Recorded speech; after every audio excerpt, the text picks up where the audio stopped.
The corridors of the Ravelin Ark did not hum. They vibrated with a low, tooth-rattling frequency that settled somewhere behind the eyes and refused to leave. It was the sound of the spire, the massive resonance pillar that pinned the orbital fortress to the fabric of stable space. But today, to Robert, it sounded like the drum roll of an execution. 2 guards flanked him. They were human, wearing the standard-issue kinetic armor of the Coalition, but their faces were tight with the fear they tried to mask as discipline. Robert stumbled slightly as they shoved him around a sharp bulkhead corner. He was a xenotech, a man who spent his days with grease under his fingernails and diagnostic displays reflected in his retinas, not a prisoner of war. "Look," Robert said, his voice raspy, from the dry recycled air. "If this is about the calibration error in Sector 7, I already filed a report. The harmonic damper was off by 0.03%. It is a rounding error, not sabotage." Ugh. The guard on his right did not even look at him. "Quiet. Command is waiting." "Command," Robert muttered to himself. "Wonderful. I have not even had coffee yet, and I am about to be yelled at by someone with more medals than brain cells." They reached the heavy blast doors of the parade deck. The metal was cold sweating with condensation. The doors hissed open, revealing a cavernous space that could have housed 3 interceptor ships side by side. But the ships were gone. In their place stood an army. On the left stood the human battalions, rigid in their blue and charcoal uniforms, weapons holstered but hands hovering near their belts. On the right, a sea of gray and silver fur rippled like a living storm. The Gray Banner, the alien wolf warriors, stood a head taller than the average human, their armor crafted from articulated plates that moved with their breathing. The smell hit Robert instantly, a mix of ozone gun oil and the musk of 1,000 apex predators. The silence was absolute, heavier than the gravity plating beneath his boots. Robert was marched to the center of the room, a lone figure in a grease-stained jumpsuit, standing between 2 species that were technically at peace, but practically holding a knife to each other's throats. At the far end of the deck, raised on a dais made of obsidian alloy, stood Captain Miriam Holt. She looked like she had been carved from the same metal as the ship, her expression, one of long-suffering exhaustion managed by sheer willpower. But Robert's eyes were drawn to the figure standing next to her. Commander Sable Arden. She was terrifying. Her fur was the color of storm clouds, marked with the white scars of plasma burns across her shoulder. She wore the ceremonial armor of the Wolf High Command, a suit that prioritized mobility and intimidation over coverage. Her helmet was off, revealing golden eyes that locked onto Robert with the intensity of a targeting laser. Robert swallowed. He felt the vibration of the spire change pitch beneath his feet. He was sensitive to it, a side effect of 10 years working on resonance cores. Something was wrong with the station's heartbeat, but right now, the threat in front of him felt more immediate. "Robert Vance," Captain Holt's voice boomed over the address system, though she looked like she would rather be anywhere else. "You are brought before this assembly regarding the incident at the Spire access terminal." "The incident," Robert blinked. "I adjusted a valve. It was leaking coolant." "You touched the sacred alignment," a growl erupted from the wolf ranks. A lieutenant stepped forward, baring teeth that looked capable of shearing through steel. "No human hands are permitted on the core during the eve of calibration." "It was going to explode," Robert shouted back, his annoyance overriding his survival instinct. "If I had not touched it, your sacred alignment would be a sacred crater right now."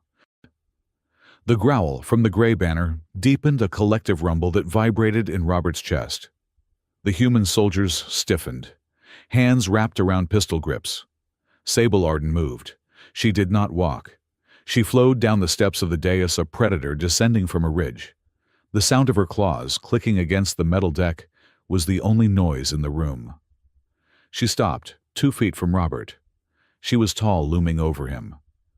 Up close, the intelligence in her eyes was startling. It was not animalistic rage. It was cold, calculated assessment. She reached out. Robert flinched, expecting a strike. Instead, her hand clad in a gauntlet that left her sharp black claws exposed grabbed the front of his jumpsuit. She yanked him forward. The movement was violent, possessive.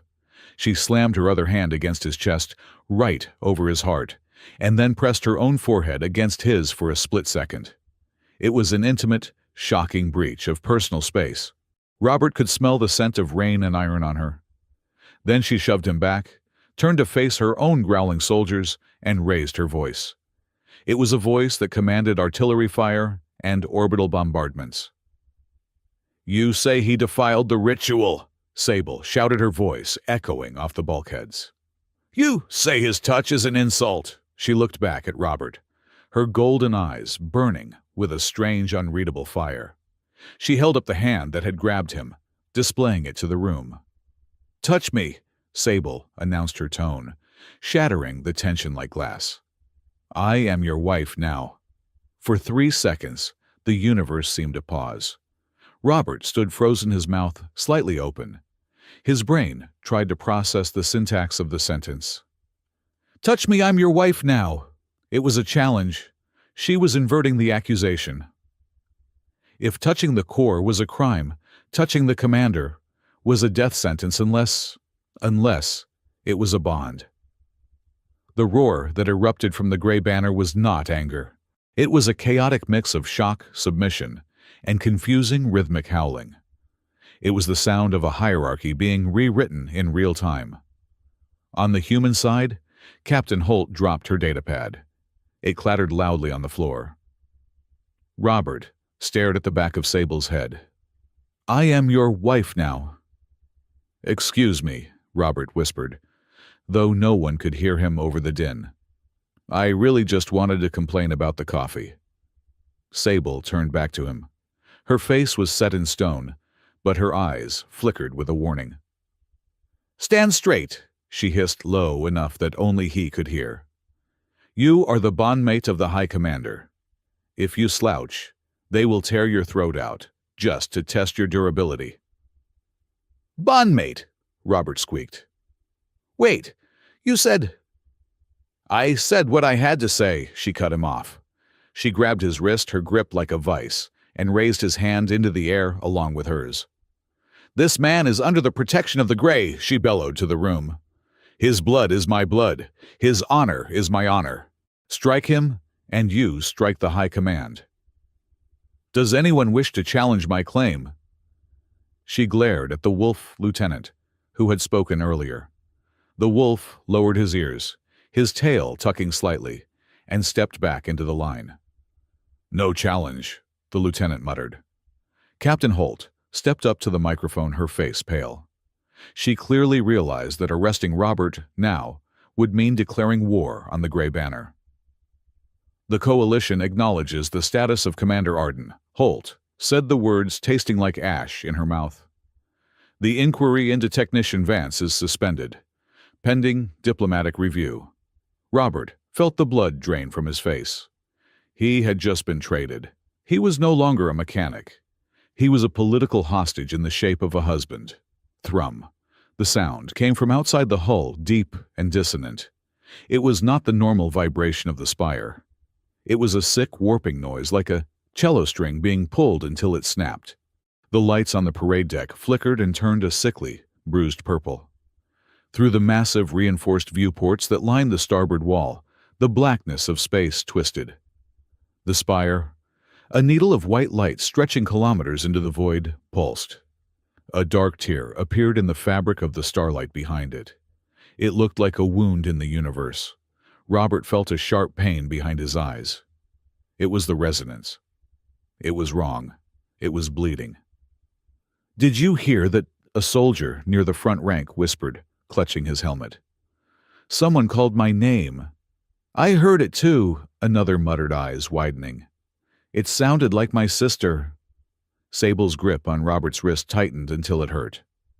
"Do not listen," she commanded, not just to him, but to the room. "Eyes forward, discipline." But the fear was already spreading.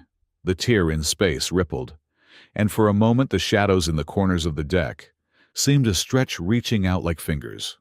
A figure materialized at Robert's elbow. It was Dr. Cassian Reed, the head scientist of the Spire project.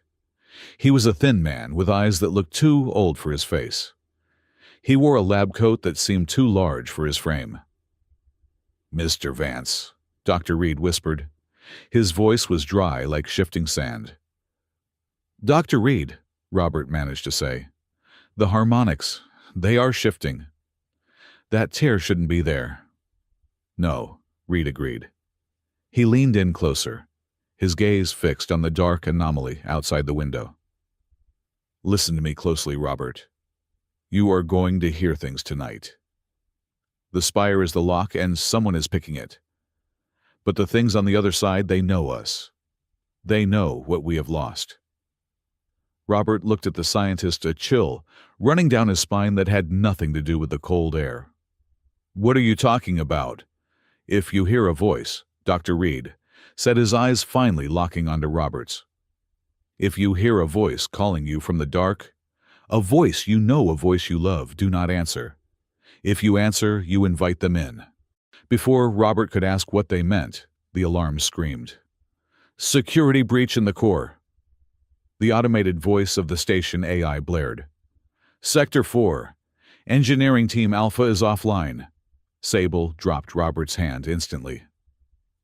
"Gray Banner, secure the exits," she roared. "Pierce, take the perimeter." Rowan Pierce, the captain of her personal guard, moved instantly. He was a massive wolf with fur, the color of iron filings. He shot Robert a look of pure, unadulterated loathing before drawing a kinetic rifle and charging toward the blast doors. "You," Sable pointed at Robert. "With me, now." She did not wait for an answer. She grabbed his shoulder and propelled him forward. They ran, not toward the exits, but toward the service lifts that led down to the engineering decks. The lift ride was a blur of flashing red lights. When the doors opened on the engineering level, the smell of burnt circuitry was overpowering. "Stay behind me," Sable ordered. She drew a jagged curved blade from her hip, a traditional weapon of her people, humming with an energy field. They moved through the smoke. The bodies of the engineering team were scattered across the floor. They were not dead, Robert realized with a surge of relief, but they were unconscious, slumped over their consoles, as if their strings had been cut. "Hypnotic pulse," Sable assessed. "Non-lethal. They want delays, not martyrs." Robert rushed to the main diagnostic panel. His hands flew over the controls. "The primary relay is gone," he said, his mind shifting into work mode. "Someone bypassed the safeties." He pointed to a charged socket in the wall. "Look." Painted on the metal casing above the destroyed component was a symbol in jagged white paint, a stylized wolf's head with a dagger through it. The mark of the White Mane, the radical faction of the wolf species that believed humanity was a plague to be eradicated. "Your people?" Robert asked, looking at Sable. Sable stared at the symbol. Her lip curled in a snarl. "White Mane. They want the Alliance to break. They want us to believe they did this." "They did do it," Robert said, gesturing to the paint. "The signature is right there." "No," Sable said. She stepped closer, examining the blast pattern. "White Mane use plasma charges. Clumsy, loud, honorable in their own twisted way. This," she ran a claw over the melted metal. "This was a focused ion cutter. Precision work. Military grade." Robert narrowed his eyes. He leaned in, ignoring the heat radiating from the console. He pulled a pair of microgoggles from his pocket and slid them on. He looked deep into the fried circuitry. "You are right," Robert whispered, "and it is worse." He reached in with a pair of insulated pliers and pulled out a small fused lump of metal. "This is not a standard relay. It is a decoy." He held it up to the flickering emergency light. "See this weaving? This is human tech, high-grade stealth coating. Someone replaced the real component with this fake one hours ago. The explosion was just to hide the swap." "So," Sable said, her voice dangerously calm, A human operative plants a device to sabotage the spire, then paints a wolf symbol to blame my people. And right in the middle of it, Robert realized the horror dawning on him. You claim a human as your husband. Exactly, Sable said. If I had not claimed you, Holt would have arrested you for this sabotage within the hour. You were the last one on the duty log. You are the perfect scapegoat. Robert dropped the piece of metal. It clanged loudly on the deck. You knew. I suspected, Sable corrected. I smelled the deception in the air, Robert. The politics on this station have been rotting for months. I needed a way to keep you out of a cell so you could actually fix this mess. So you married me, Robert shouted, waving his hands. That is your tactical solution, radical matrimony. It worked, Sable said flatly. She sheathed her sword. You are not in a brig. You are standing here useful. Useful, Robert repeated, bitter flavor of the word. Is that what husbands are for in your culture, spare parts? Husbands are partners, Sable said, and for a moment, the hard edge of her voice softened. They watch the blind spots. Suddenly the shadows in the corner of the room seemed to lengthen. Robert heard it, a faint whisper, soft as a breath against his ear. Robert, come home. It was his mother's voice. She had been dead for 20 years. He froze. His heart hammered against his ribs. He turned toward the shadow. Robert, Sable barked. He blinked, snapping back to reality. Sable was in front of him, blocking his view of the corner. Do not, she warned. Dr. Reed was right. The spire is bleeding. The things that live in the gaps are leaking through. She tapped her comms unit. Pierce, Sector 4 is compromised. Evidence of false flag operation. I am taking the asset to the den. Why? The asset, Robert asked. I thought I was the husband. In public, you are the husband, Sable said, grabbing his arm again. In private, you are the only mechanic who can tell the difference between a bomb and a battery. I am taking you to my quarters. Your quarters, Robert balked as she dragged him toward the exit. Now, wait a minute. The ceremony was a sham. I am not sleeping in your bed. You will sleep on the floor if you have to, Sable said, pushing him through the doors. But you will stay where my guards can see you. If you wander off, you will be killed by a human spy to silence you, or by a white-maned fanatic to insult me. I do not have time to mourn a widow's grief tonight, Vance. They moved fast, taking back hallways that Robert did not know existed. They emerged in the wolf sector of the Ark. The aesthetic changed instantly. The cold steel was covered in hangings of woven intricate patterns. The air smelled of wood smoke and sage, artificial but comforting. Guards snapped to attention as Sable passed their fists, striking their chests. They looked at Robert with a mixture of confusion and intense scrutiny. Sable keyed the door to her personal suite. It slid open with a heavy thud. The room was sparse. A large, low bed covered in furs dominated one corner. A weapon rack dominated another. A massive window looked out directly at the spire. She shoved him inside and sealed the door. Make yourself comfortable, she said, pulling off her gauntlets and tossing them onto a table. Do not touch my weapons. Do not open the door for anyone but me or Pierce. This is kidnapping, Robert said, crossing his arms, with extra steps and better interior design. It is protective custody, Sable corrected. She turned to him and the exhaustion finally showed on her face. Her ears lowered slightly. Robert, listen to me. The spire is drifting. If it fails during the calibration tomorrow, the corridor collapses. Ravlin Ark will be crushed into a singularity the size of an apple. Humanity dies. My people die. She stepped closer, her height intimidating, but her presence strangely grounding. I do not want a husband, she said quietly. I want a future. And right now, you are the only one who sees the machine for what it is. I am not stealing your freedom. I am buying time for you to breathe. Before Robert could answer, the door chimed. "Enter," Sable commanded. Rowan Pierce stepped in.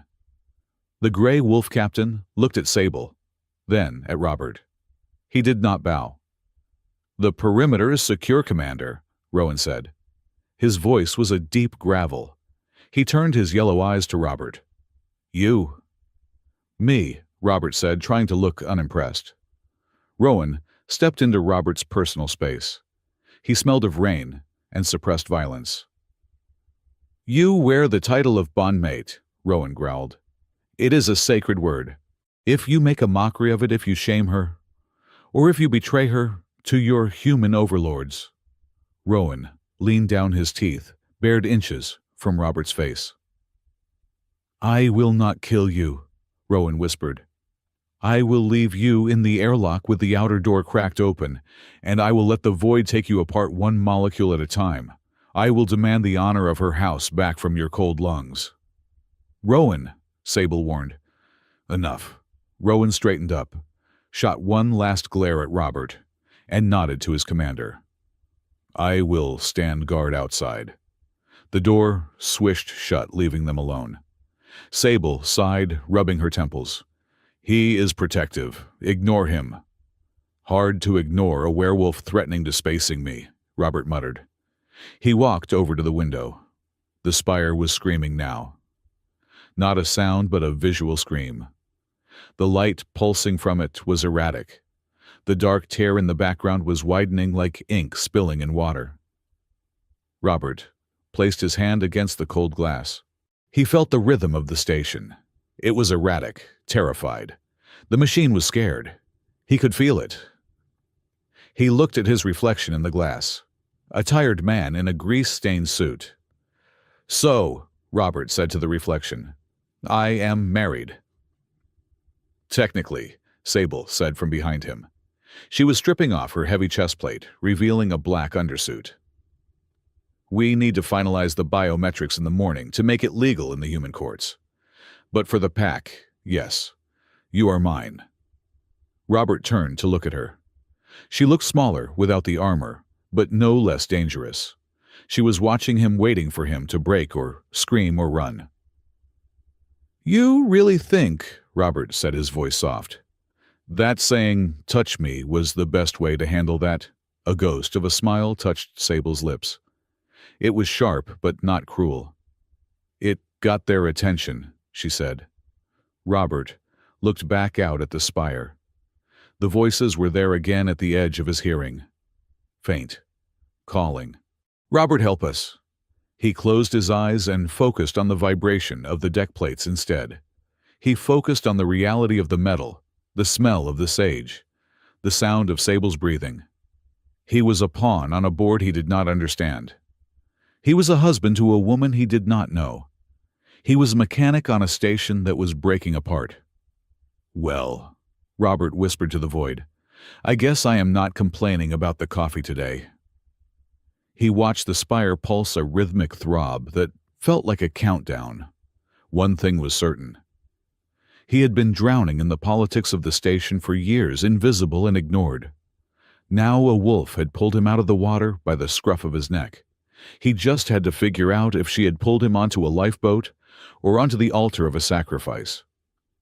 "Get some sleep, Robert," Sable said, her voice blending with the low growl of the station. "Tomorrow the universe tries to kill us. I would like you to be awake for it." Robert nodded, but he did not move from the window. He watched the dark tear in the sky, and for the first time in his life, he wondered if the darkness was watching him back. The spire groaned, a sound of metal under torture, and the parade deck wedding felt like a fever dream compared to the nightmare waiting in the silence of space. "I am awake," Robert said. "I am wide awake." The quarters of the High Commander did not smell like a bedroom. They smelled like a storm trapped in a bottle.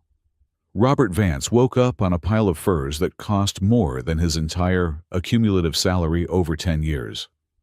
His back ached, not from the bedding, which was surprisingly supportive, but from the tension that had locked his muscles into steel cables while he slept. He opened his eyes and stared at the ceiling. It was not the standard white polymer of the Coalition barracks. It was draped in heavy dark fabric woven with silver threads that seemed to catch the ambient light of the station and hold it hostage. He sat up. The room was empty, save for a suit of armor standing in the corner, like a silent sentinel. Then, the sound hit him. It started low, a rumble in the throat that vibrated through the floorboards, escalating into a mournful rising pitch that was half song, half warning. It was a howl, and it was coming from the refresher unit. Robert rubbed his face with both hands. "Too early," he muttered. "Way too early for wildlife documentaries."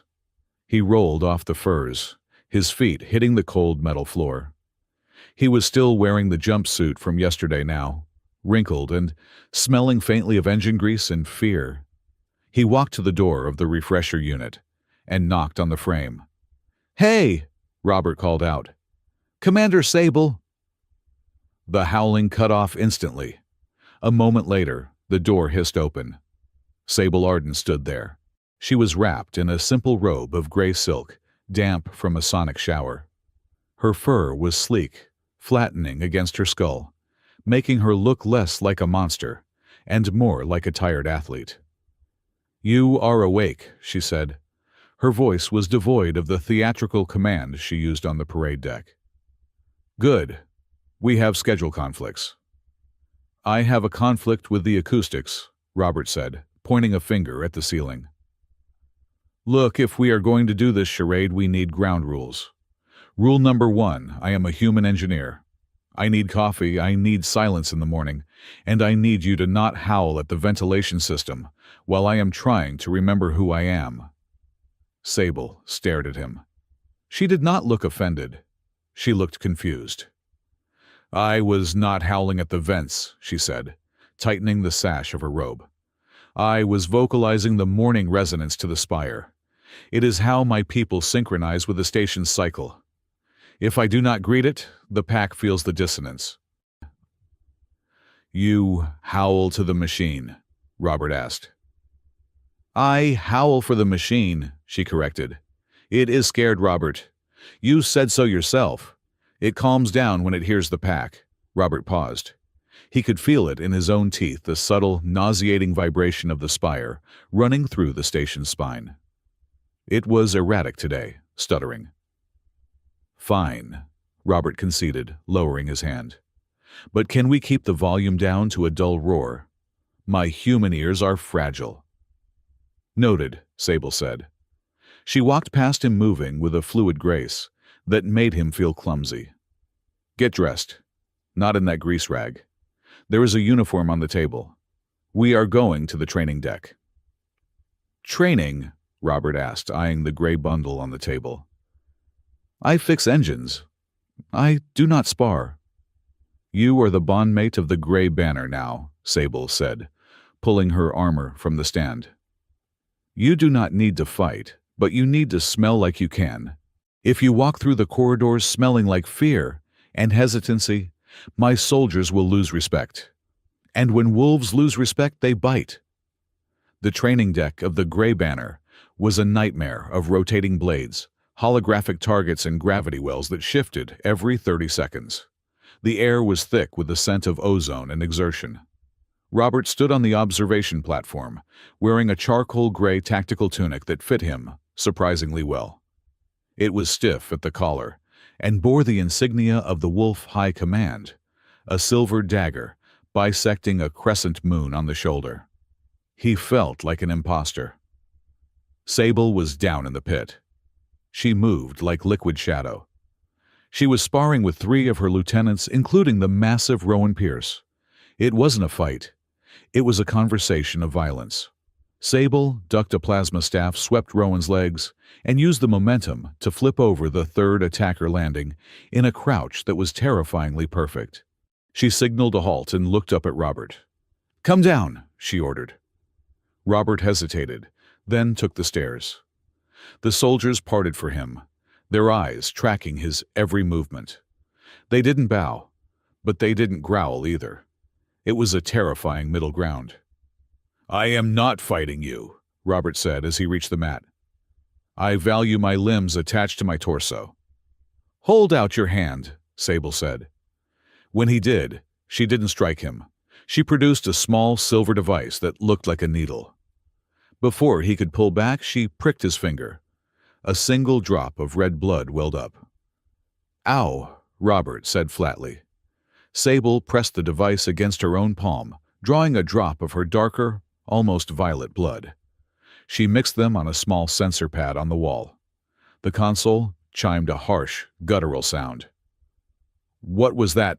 Robert asked, nursing his finger. Bioacoustic oath registration, Sable said casually. In your culture, you sign papers to prove loyalty. In ours, we mix genetic markers in the presence of a neuroscent recorder. That console just broadcasted your scent signature to every armor suit in the battalion. Robert looked at the console, horrified. You emailed my smell to your army. Essentially, Sable said. Now their targeting systems will register you as Pac Prime. Friendly fire is impossible. You could walk through a firing squad and their guns would lock up before they could pull the trigger. That is incredibly invasive, Robert said, though he felt a strange knot of tension loosen in his chest. And also practical. We are pragmatic creatures, Sable said. She leaned in close, her voice dropping. It also means that if you betray us, every nose on this station will know it before you even reach the airlock. Comforting, Robert said. Truly heartwarming. Commander! The shout came from the medical bay entrance. A female wolf with fur the color of dried wheat jogged over. She wore a medical apron over her armor. This was Aster Vale, the chief medic of the Grey Banner. We need the asset for the baseline scan, Aster said, looking at Robert with bright, curious eyes. She didn't look at him like a soldier looking at a target. She looked at him like a scientist looking at a fascinating, possibly explosive lab specimen. Go with Aster, Sable nodded to Robert. She needs to ensure your human physiology isn't rejecting the stress of the spire's proximity. The medical bay was quieter, bathed in soothing blue light. Aster Vale pushed Robert onto a biobed that felt too hard for human comfort. Relax, Aster said, her claws tapping rapidly on a holographic interface. I promise not to bite. Unless you are delicious. Are you delicious? I am high in cholesterol and anxiety, Robert said, staring at the ceiling scanner. You would get indigestion. Aster laughed a short, barking sound. Funny. I like him, Commander. He has a defense mechanism that involves jokes. She ran a scanner over his chest. The machine hummed, then gave a sharp, discordant beep. Aster frowned. She tapped the console, reset it, and scanned him again. That is odd, she murmured. What? Robert asked, sitting up slightly. Do I have space plague? Is my heart giving out? No, Aster said, her ears twitching. She turned the screen so he could see. Look at the waveform. The top line is your heartbeat. The bottom line is the ambient resonance frequency of the spire. Robert looked. The two lines were identical. They rose and fell in perfect synchronization. When the spire's line spiked, Robert's heart rate jumped. When the spire dipped, his pulse slowed. You are synced, Aster said, looking at him with wide eyes. Usually, the spire creates interference that makes humans nauseous. But you are acting like a biological capacitor. You are absorbing the excess resonance. Is that good? Robert asked. It explains why you are so good at fixing it, Aster said, her tone serious now. You feel what it feels. But Robert, this is dangerous. If the spire crashes, your heart might stop out of sympathy. She poked him in the chest with a claw, gentle but firm. You are a battery little human. A battery that feels guilty for the machine. Before Robert could process the fact that his cardiovascular system was apparently married to a giant space antenna, the station shook. It wasn't the spire this time. It was an explosion. The lights flickered and died, replaced instantly by spinning red emergency strobes. Sector 9, the intercom screamed. Power coupling failure. Fire suppression active. Robert slid off the table. Sector 9. That is the main conduit for the portside weaponry. Sable burst into the medical bay a second later. Report. Explosion in the conduit, Astor replied, grabbing a medkit. Casualties unconfirmed. It was not an accident, Robert said, his mind racing. I checked those couplings yesterday. They were at 100% integrity. Then we are under attack, Sable said. She looked at Robert. Stay here. No, Robert said. He grabbed the datapad Astor had been using. I need to see the telemetry. If someone blew that coupling, they did it to blind the sensors on that side of the ship. Sable hesitated for a fraction of a second, then nodded. Move. Stay close to Rowan. An hour later, they were in the war room. The atmosphere was so thick with tension, it felt like walking through water. Captain Miriam Holt sat at the head of the table, looking like she had aged 10 years in a single morning. Opposite her sat Director Garrick Hale. Hale was a man who looked like he had been manufactured, not born. His suit was immaculate, his hair perfectly coiffed, and his smile did not reach his eyes. He was the architect of the Spire project, the man representing Earth's interests, and Robert had never trusted him.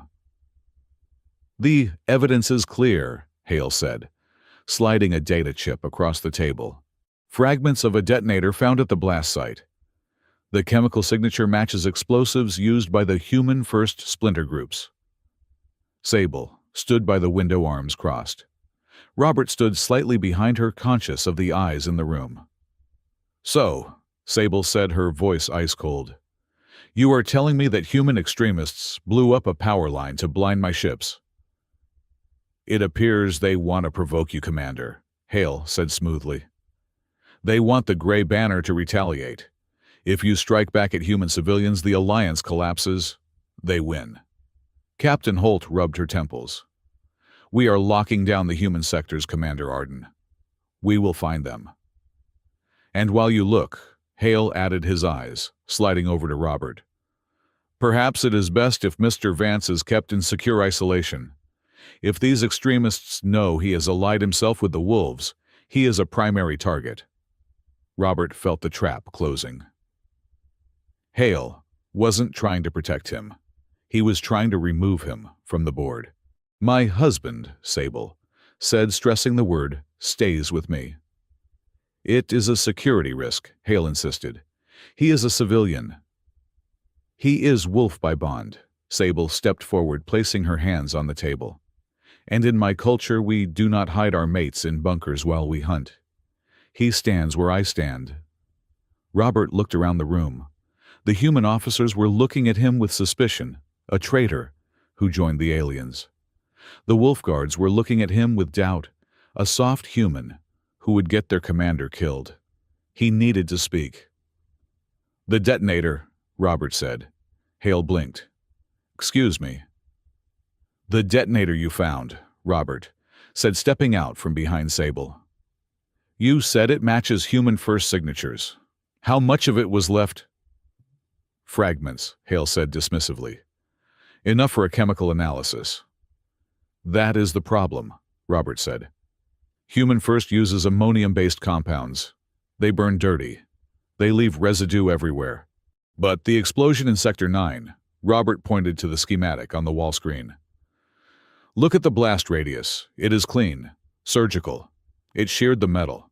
It didn't melt it. He looked directly at Hale. That wasn't a terrorist bomb. That was a shaped charge using military-grade plasma gel, the kind used by station security. Silence descended on the room.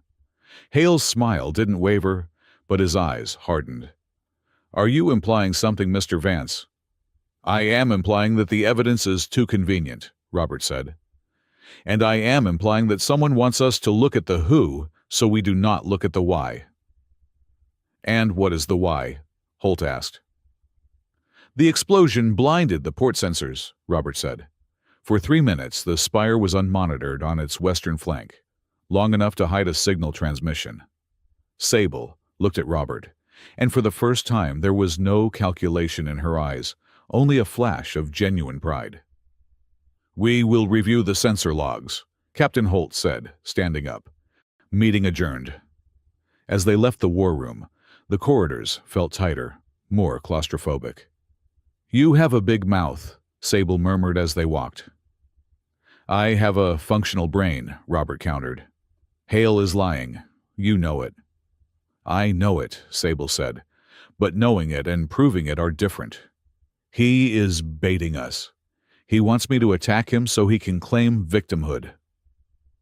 They turned a corner, into the long, glass-walled corridor that led back to the spire control deck. It was Robert's favorite view.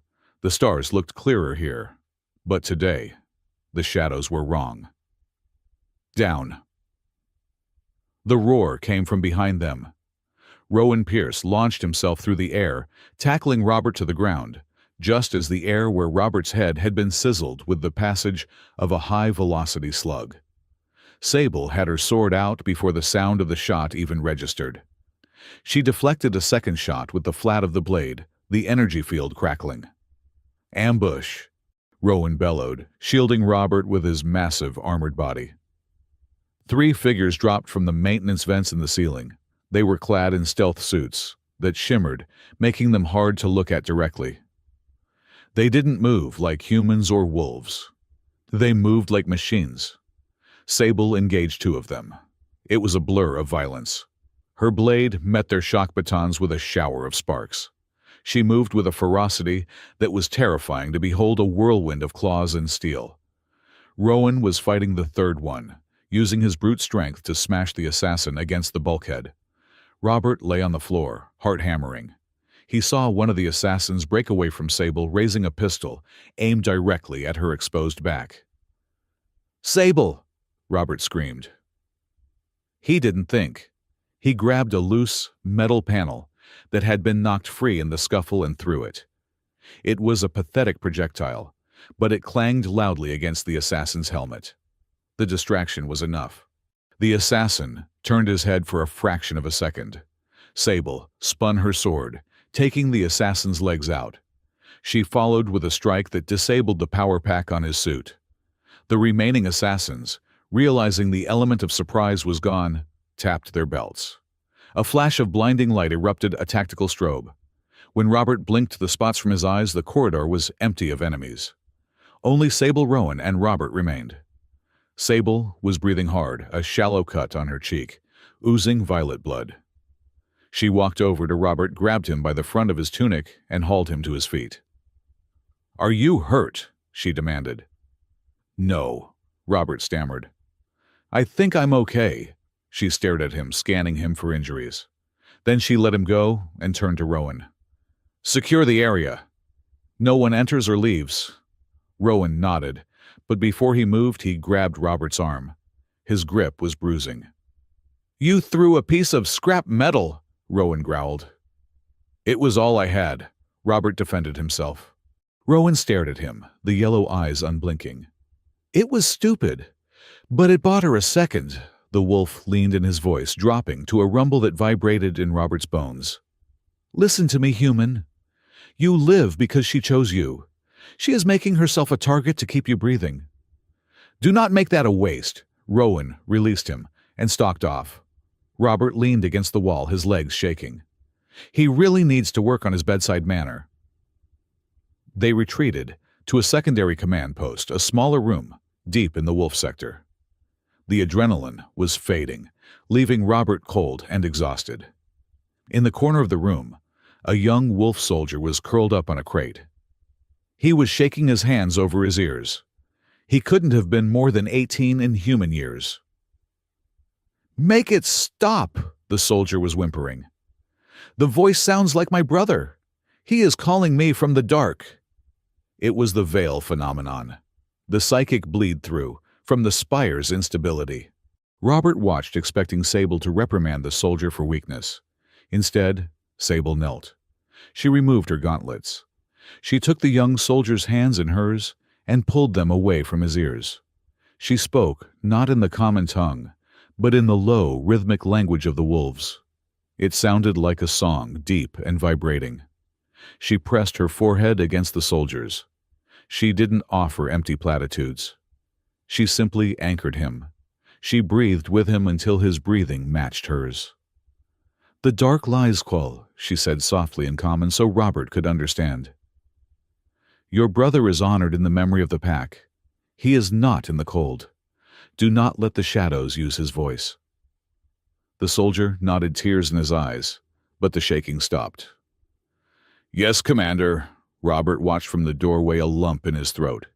He had seen her as a warrior, a politician, and a commander.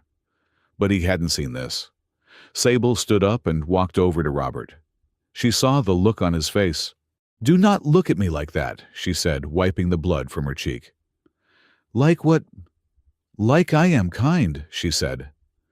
"I am maintaining the efficiency of my unit. A frightened soldier is a liability." "You can call it logistics if you want," Robert said quietly. "But I know what compassion looks like, even when it is wearing armor." Sable sighed. She leaned back against the console, looking suddenly very small against the vastness of the star map behind her. "Robert," she said, "I do not need you to love me. I know this arrangement is a cage for you. I know you want to be back in your engine room with your coffee and your quiet life." She looked at him, her golden eyes fierce and honest. "I only ask that you do not betray me out there. The world is hungry for a reason to tear us apart. If we show them a crack, they will drive a wedge in it that will shatter everything." Robert looked at her. He thought about the explosion, the ambush, the way she had put her body between him and the assassins. He thought about Hale's cold smile. "I was angry," Robert admitted. "When you announced the bond, I felt like I was being used." "You were," Sable said bluntly. "But," Robert continued, stepping closer, "if you hadn't done it, Hale would have buried me in a black site by now, wouldn't he?" Sable didn't answer, which was answer enough. "You didn't just marry me to fix the spire," Robert realized. "You did it because you knew I was the only human who actually gave a damn about the machine, and they were going to kill me for it." He looked at his hand where the prick from the blood oath had already healed. "I am still mad about the howling," Robert said, "and the kidnapping, but I am not going anywhere." Sable looked at him surprised. "Is that a promise?" "It is a diagnostic assessment," Robert said, managing a weak smile. "System integrity is holding, for now." That night, Robert couldn't sleep. He stood by the window in Sable's quarters. Sable was asleep on the furs, her breathing slow and deep. The spire was agonizingly bright tonight. Robert pressed his hand to the glass. Thump. His heart skipped a beat. Thump, thump. The spire pulsed. A massive, discordant ripple of light shot up the length of the column. It wasn't a mechanical failure. It was a hiccup in reality. The room spun. Suddenly, Robert wasn't on the Ravelin Ark. He was standing in a field. The grass was tall and violet, swaying in a wind that smelled of salt and ozone. The sky was a bruised purple, and two moons hung heavy and low. It was silent, peaceful. Then he saw it. In the distance, a structure that looked exactly like the spire, but ancient, overgrown with vines, its light dim but steady. And standing at the base of the spire was a figure, a wolf, but not in armor. It was wearing robes of white light. It turned to look at him. "Come," the voice said, not in his ears but in his blood. "We are waiting," Robert gasped and stumbled back, the vision shattered. He was back in the quarters. He had fallen to his knees, gasping for air. Sable was there instantly, her hand on his shoulder, her sword in her other hand. "Robert!" she demanded. "What happened? Did you feel a surge?" Robert looked up at her, sweat dripping down his face. His heart was racing, not with fear but with a strange, impossible recognition. "I saw it," Robert whispered. "I saw a place, a meadow." "A meadow," Sable frowned. There are no meadows in space, Robert. I know, Robert said, clutching his chest, where his heart hammered a rhythm that wasn't his own. But the spire remembers it. He looked out at the twisting dark tear in the sky. We are not just fixing a machine, Sable, Robert said, his voice trembling. I think we are opening a door. And, for the first time looking into the void, Robert Vance didn't feel like a mechanic. He felt like a key. The laboratory of the spire was not a place of sterile white walls and bright lights.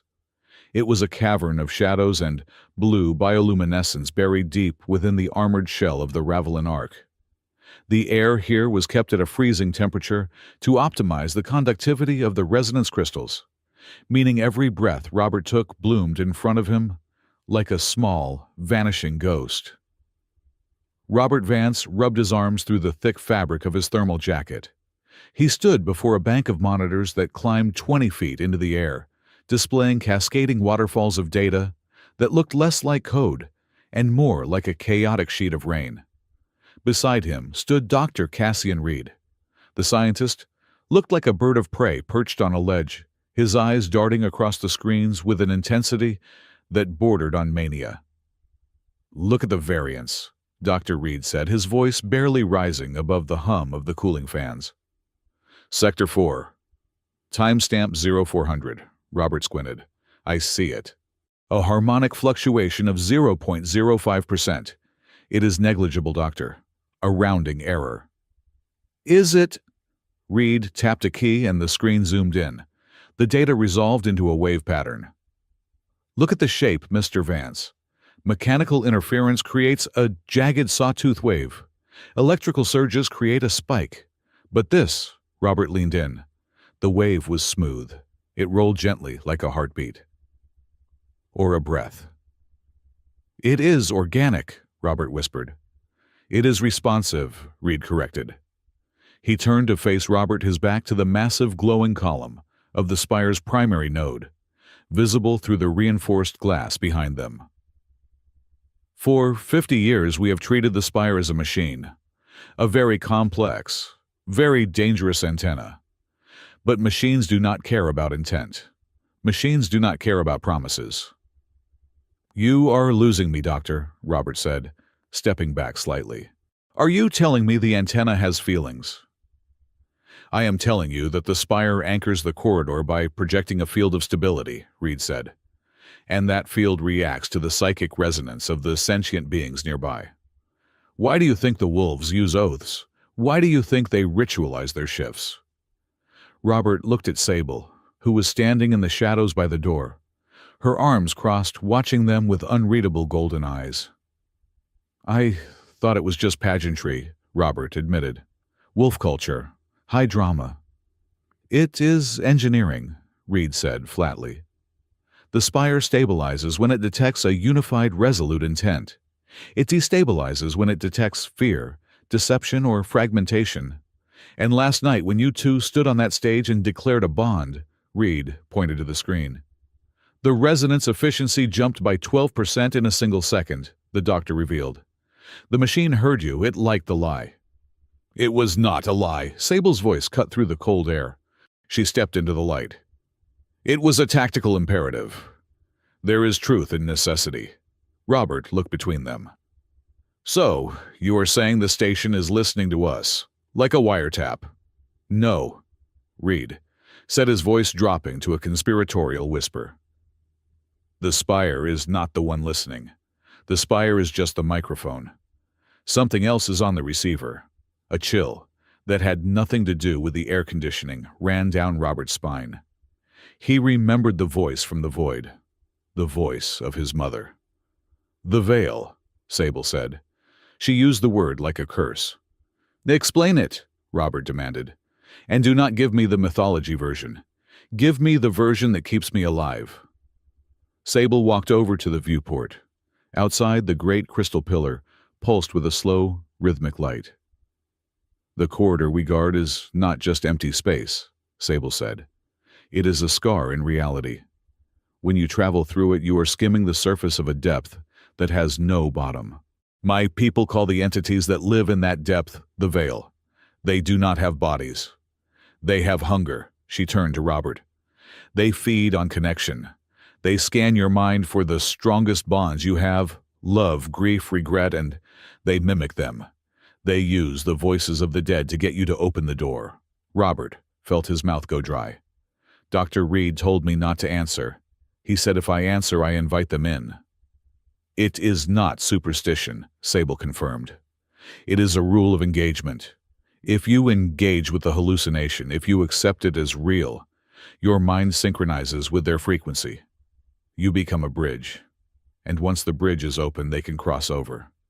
Robert looked at his hands. They were trembling slightly. So, when I heard my mother... It was a knock on the door, Sable said gently.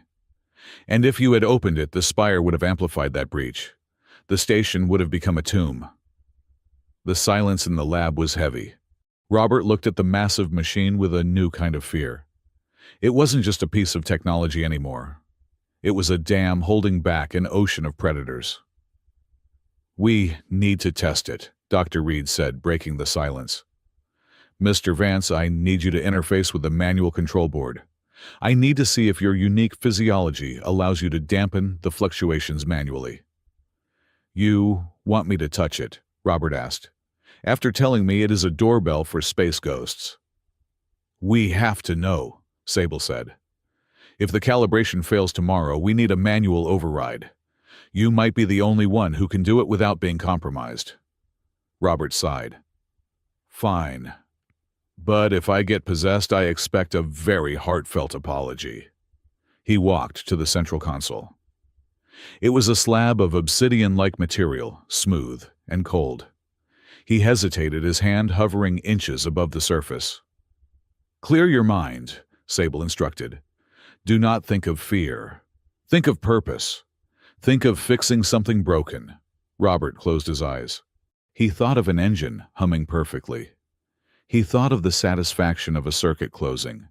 He thought of the warmth of coffee on a cold morning. He pressed his hand down. The reaction was instant. It wasn't an electric shock. It was a wave of emotion that crashed into him, panic confusion, a vast, terrified screaming of metal and light. The spire was terrified. It felt like a child lost in the dark. Quiet Robert thought, pushing his own calm into the interface. It is okay. I am here.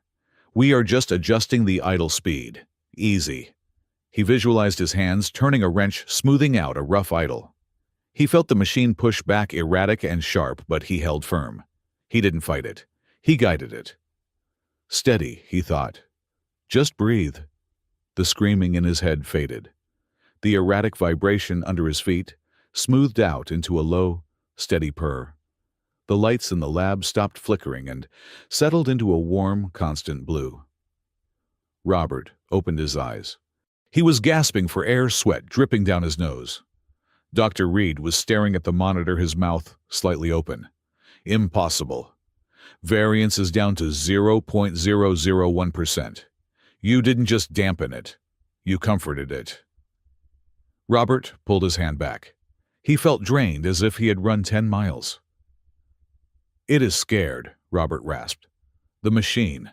It knows something is coming. From the shadows near the entrance, a low growl of approval sounded. Robert turned to see Rowan Pierce standing there. The massive wolf captain was not looking at Robert with his usual disdain. He was looking at him with a strange, grudging respect. You have the touch of a pack leader. Rowan said, his voice deep. You do not break the will of the beast. You guide it. I am just a mechanic, Rowan, Robert said, leaning against the console for support. No, Rowan said, stepping forward. A mechanic fixes parts. You fix the spirit. The commander chose well. It was the first time Rowan had acknowledged him as anything other than a liability. Robert felt a strange flush of pride, quickly followed by a wave of nausea. I need to sit down, Robert said. They returned to Sable's quarters an hour later. The mood had shifted. The revelation in the lab had stripped away some of the pretense. They were not just playing house anymore. They were co-pilots on a sinking ship, Sable dismissed the guards at the door and turned to Robert. She looked exhausted. The armor she wore seemed heavier than usual. "You did well," she said, removing her gauntlets and placing them on the rack. "Better than I expected." "I felt it, Sable," Robert said, sitting on the edge of the large bed because there were no chairs. "I felt the spire. It is being hunted. The veil isn't just passive. It is pushing against the hull." "I know," she said. She walked to a small cabinet and poured 2 glasses of amber liquid. She handed one to him. "Drink. It is medicinal." "It helps ground the nerves." Robert took the glass. "You knew about the spire's sentience. Why didn't you tell the council? Why didn't you tell Holt?" "Because humans panic," Sable said, taking a sip. "If the coalition knew the spire was influenced by emotion, they would try to control it with drugs and conditioning. They would turn it into a weapon, and that would shatter the resonance." "So you took the burden on yourself," Robert said. "You and your wolves, howling at the moon to keep the galaxy safe." "It is our duty," she said simply. "And where do I fit in?" Robert stood up, the alcohol forgotten. "Am I just another tool, a bioadapter you plugged in because you needed a human fuse?" Sable froze. She lowered her glass slowly. "Is that what you think?" "What else am I supposed to think?" Robert's voice rose. "You kidnapped me. You married me without asking. You threw me in front of an army and said he is mine. You stripped me of my name and gave me a title. I am Robert Vance Sable. I am a person. I am not a component you can just install." "I did not make you a component," Sable snapped, her voice cracking like a whip. She spun around, her eyes blazing. "I made you a target." The silence that followed was deafening. Sable took a breath, her chest heaving. "Director Hale was going to erase you, Robert. Not arrest you, erase you. I saw the order. Asset Vance is a security risk. Liquidate and scrub the logs." She stepped closer, invading his personal space, her scent of rain and ozone overwhelming him. "I had 3 minutes to make a decision," she said, her voice dropping to a fierce whisper. "I could let you die and keep my honor clean. Or I could claim you, drag you into the mud of my politics, make you hated by half the station, and keep you breathing." She looked down at him, her expression raw. "I am selfish, Robert. I admit it. But I would rather have you hate me alive than mourn you as a ghost." Robert stared at her, stared at. The anger in his chest didn't vanish, but it changed shape. It turned into something heavier, something more complicated. "You should have given me the choice," Robert said softly. "There was no time for choice," Sable said. She turned away, hiding her face. "And I could not watch another good thing be swallowed by the dark." Robert stood there, looking at her back. He realized then that she was terrified. The unbreakable commander, Arden, the wolf of the Gray Banner, was terrified of losing things. "I do not hate you," Robert said. Sable's ear twitched. "I am incredibly annoyed," Robert clarified. "And I am confused, and I am scared stiff. But I do not hate you." He took a sip of the drink. It tasted like cinnamon and fire. "But if we are going to survive this," Robert said, "no more secrets. If I am your husband, even a fake one, I need to know who is holding the knife." Sable turned back. She walked to the console on her desk and keyed in a sequence. A holographic display projected into the air. "This is the security log for the night the spire began to destabilize," she said. "Look at the access signature." Robert looked. It was a complex encryption key, but the metadata tag was clear. Authorization, Director G. Hale. Project Oversight. "Hale," Robert breathed. "He accessed the core directly." "He authorized a shutdown protocol," Sable said. "He lowered the shields on the logic gate.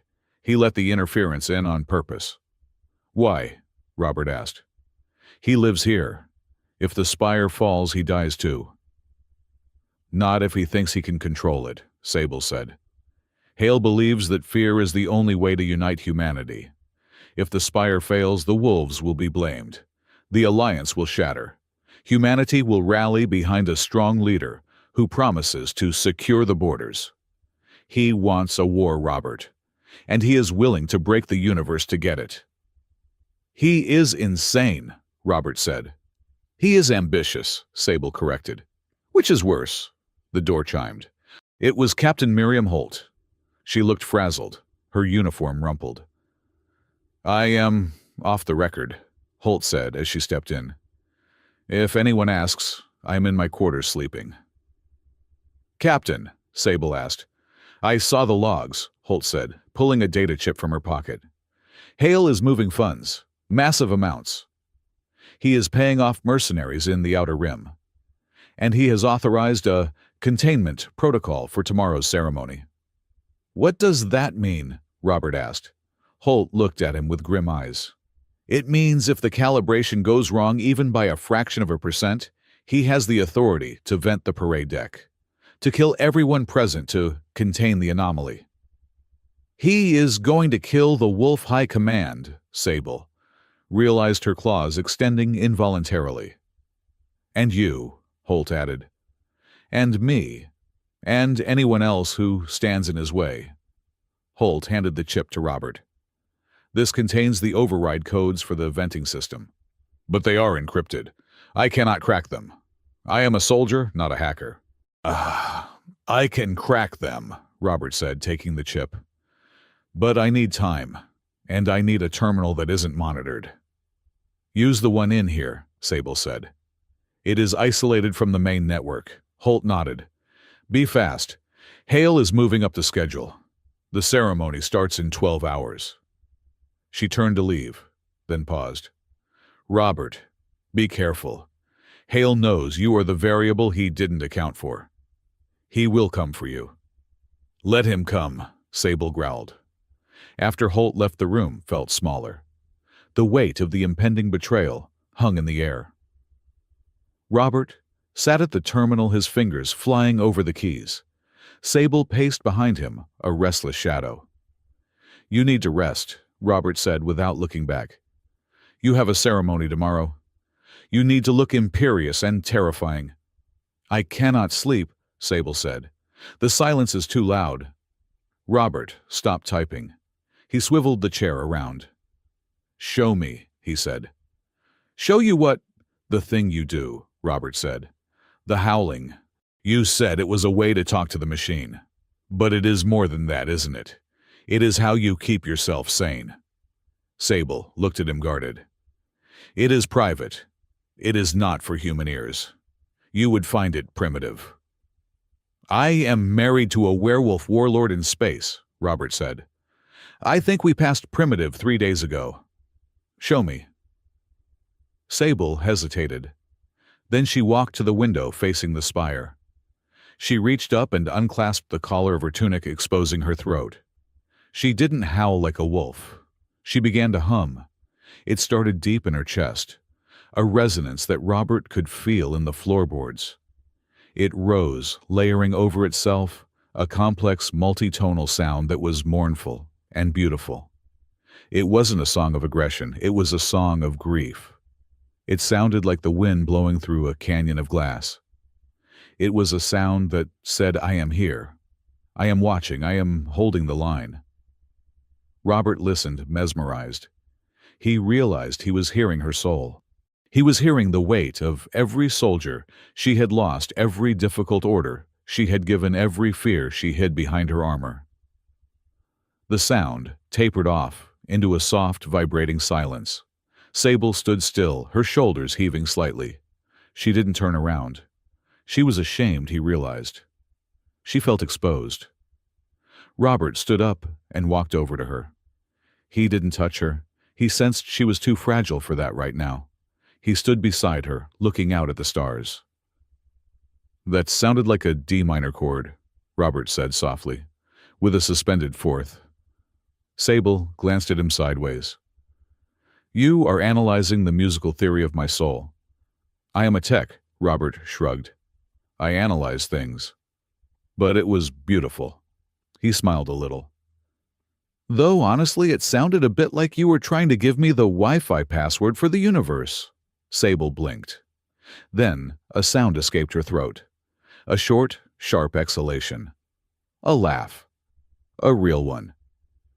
You are impossible, she said, shaking her head. I try, Robert said. You know, if you ever need to broadcast that again, I do not mind. It is better than the silence. Sable turned to him fully. The golden eyes were soft. Do not share that sound, Robert. It is my true name, in the old tongue. I won't, Robert promised. I keep secrets better than I keep my temper. I know, Sable said. She reached out and for the first time initiated a gentle touch. She brushed a piece of lint off his shoulder. Thank you. The moment was broken by a beep from the terminal. Got it, Robert said, rushing back to the screen. Decryption complete. Wait, he frowned. This isn't right. What is it? Sable asked, instantly alert. The component, Robert said, pulling up the schematic of the spire's core. The fake relay we found yesterday. The one Hale planted to distract us. Yes, the sabotage. It wasn't just sabotage, Robert said, his eyes widening. Look at the energy flow. That relay sits on the secondary power bus. It controls the lights, the environmental systems, the door locks. So why would Hale risk a massive explosion just to knock out the lights? Robert tapped the screen furiously. Unless he wanted us to look at the power bus so we wouldn't look at the frequency modulator. He brought up a new diagram. The spire's heart. It is gone, Robert whispered. What is gone? The rhyme core, Robert said, pointing to a blank space in the schematic. It is a crystal matrix about the size of a fist. It regulates the rhythm of the spire. Without it, the station cannot navigate the drift. It is flying blind. If the rhyme core is missing, Sable said, her voice turning horrified, then the calibration ceremony tomorrow. Is a suicide run, Robert finished. Without that core, when we try to sync with the spire, the energy won't have anywhere to go. It will feed back into the station. It will kill us, Sable said. It will not just vent the deck. It will overload the neural systems of everyone present. It will fry our brains. That is Hale's plan, Robert said, standing up. He stole the core. He planted the fake bomb to make us fix the wrong thing. He wants us to walk onto that stage, start the ceremony, and burn ourselves out from the inside.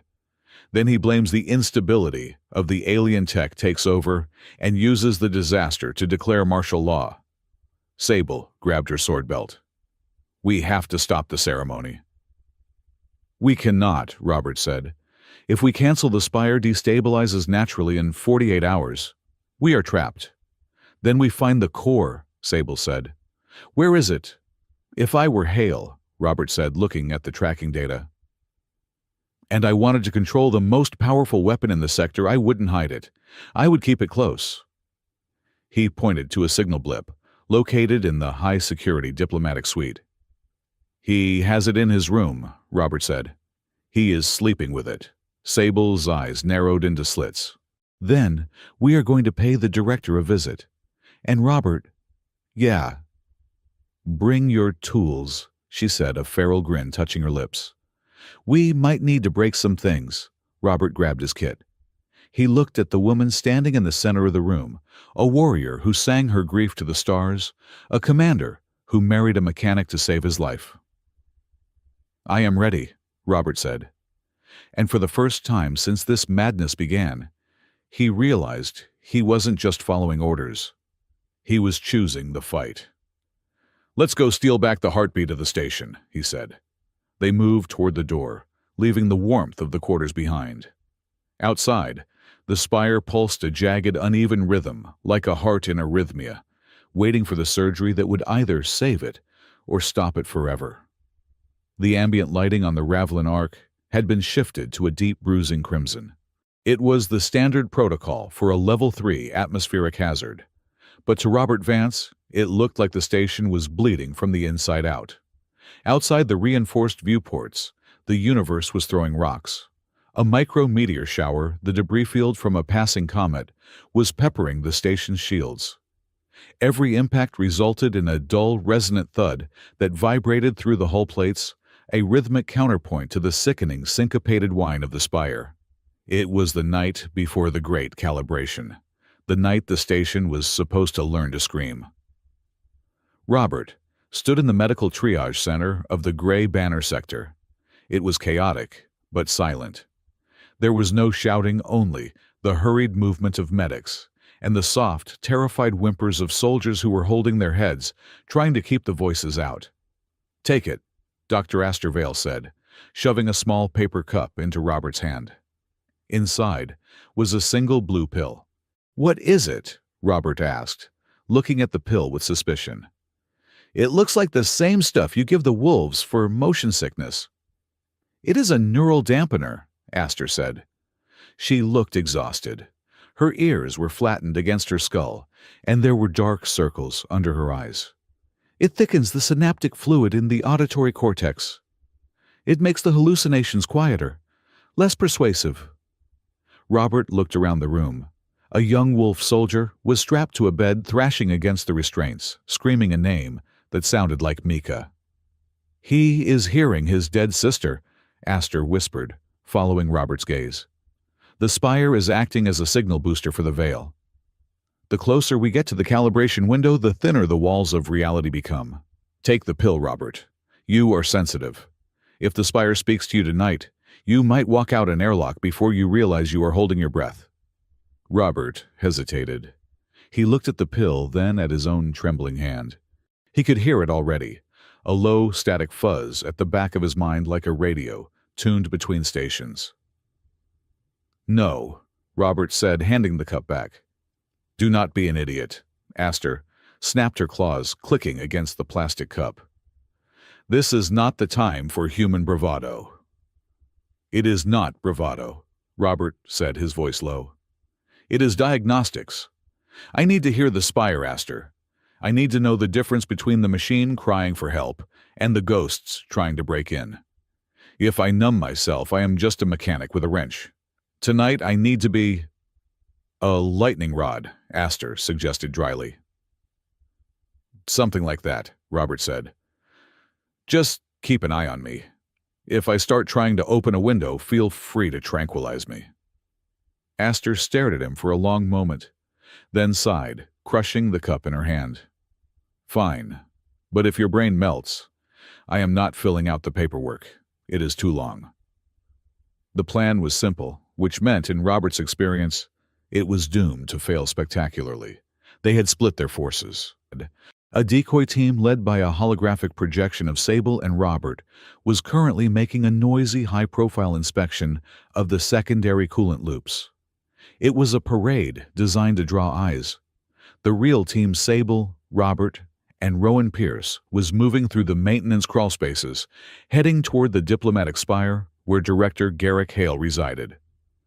The crawlspace was cramped, smelling of recycled air and old grease.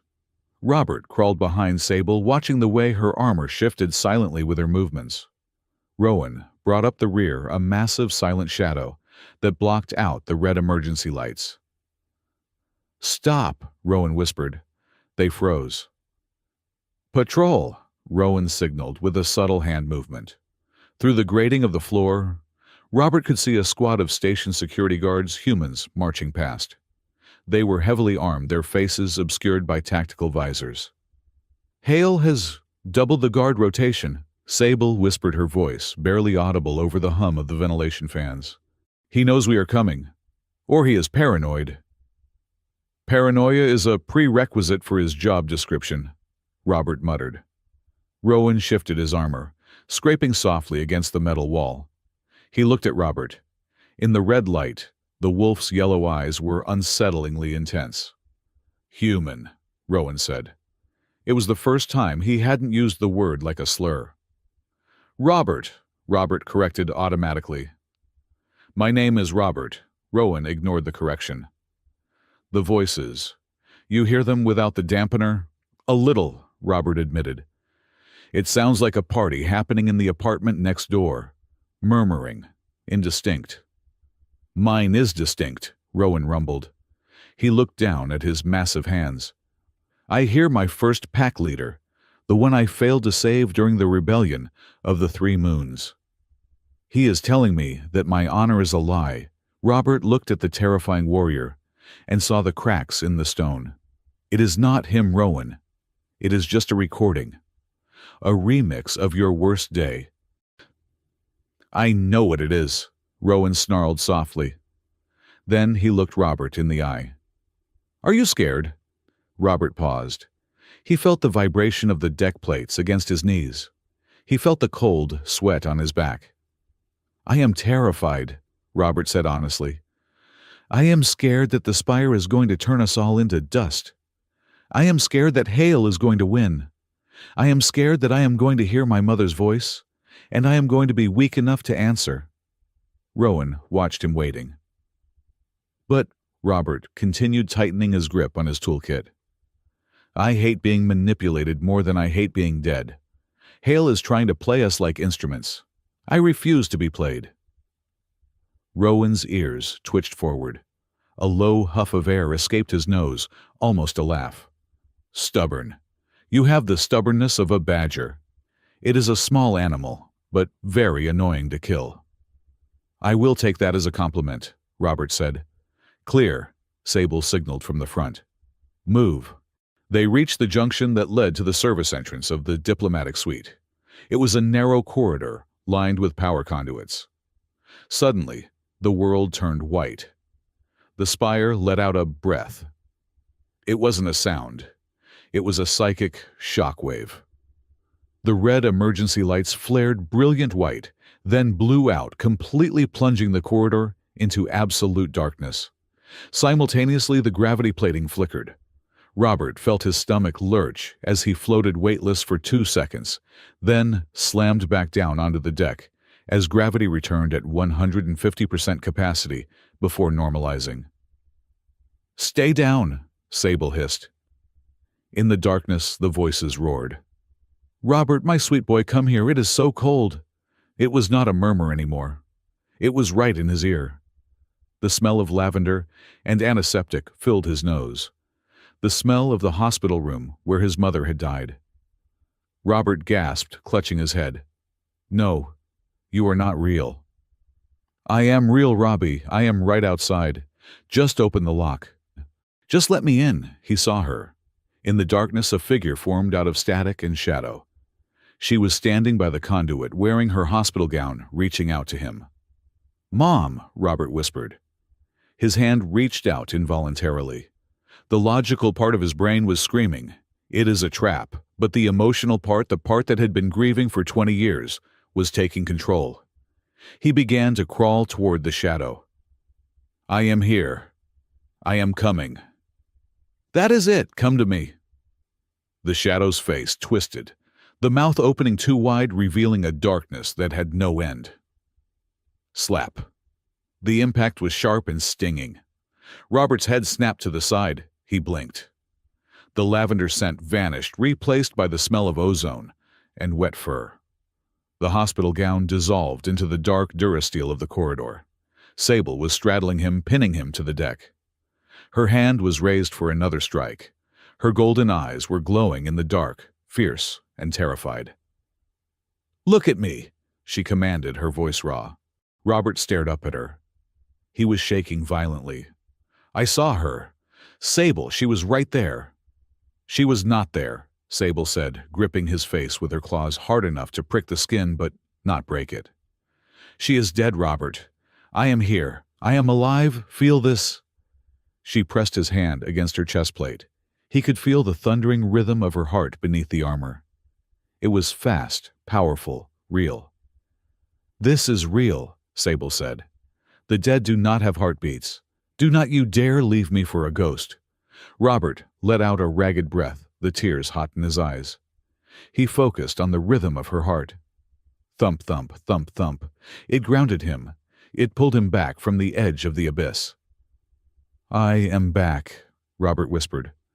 I am back. Good, Sable said. She pulled him up. Because we have company. Rowan had engaged someone further down the corridor.